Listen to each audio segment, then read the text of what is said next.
Hi guys, it's me Ty here, and today I'm going to answer the question of can you add gasoline to your diesel fuel to prevent it from gelling during the winter if you don't have access to a winter blend diesel or number one diesel or house anti-gel or power service?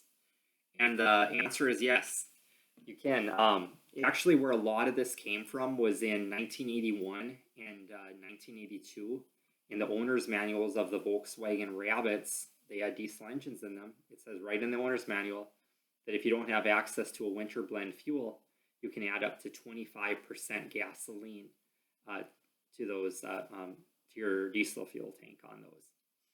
And me personally, I don't know of anybody that's added that much to it, but actually, one of my friends here, he's probably about 70 years old now or whatever, and he's farmed and ranched all these years, and he's never bought anti-gel. All these years, he's always blended gasoline in with his diesel fuel, and his mix rate was always 5 to 10% gasoline to diesel fuel. So that would mean he would put in 1 gallon of gasoline to 10 or 20 gallons of diesel fuel, and he didn't have any issues. And I talked to one of my buddies. He's really smart with like heavy equipment and stuff like that. And he said that's kind of a thing of the past. He's like, back in the old days, when the United States was more rural, you didn't have access to the winter blend fuels and number one, and all these anti-gels. So it really is recommended for you to buy house anti-gel or power service, which me, when I used to have a diesel pickup and tractors, I always used house anti-gel. And the reason was it's cheap. It's a lot cheaper. And growing up as a kid, we had a 80s model Suburban that we put a brand new diesel engine in it. And we always used house anti-gel as well.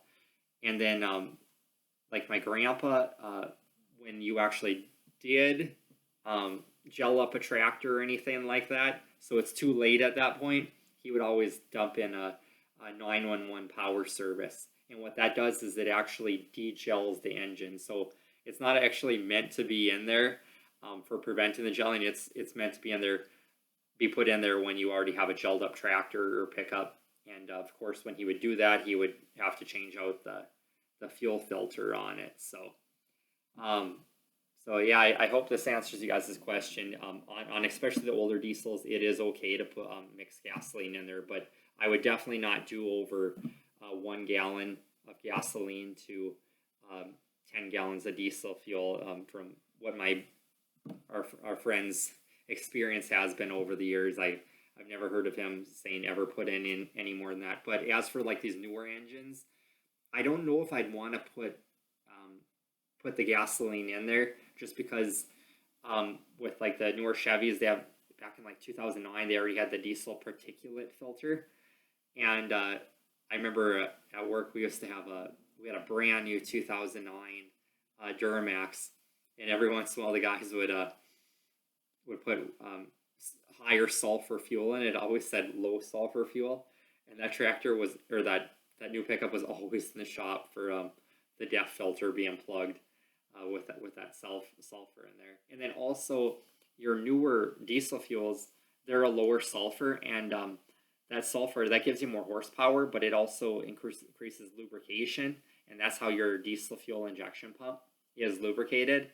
So if you're adding gasoline, which is very dry, your engine is not getting lubrication. You could take out an expensive injection pump and all that. But so yeah, I would stick to like house anti-gel. That's what I would recommend you guys. And I admit that if I wouldn't have access to that, or like we had some terrible blizzard or something like that, then I probably would do the 1 gallon of gasoline to 10 gallons of diesel fuel. But I won't make a habit of it. All right. I hope this helps you guys, and I'll just keep kicking out content, save you guys money and everything. So, all right, take care. If you like this content, like, share, and subscribe.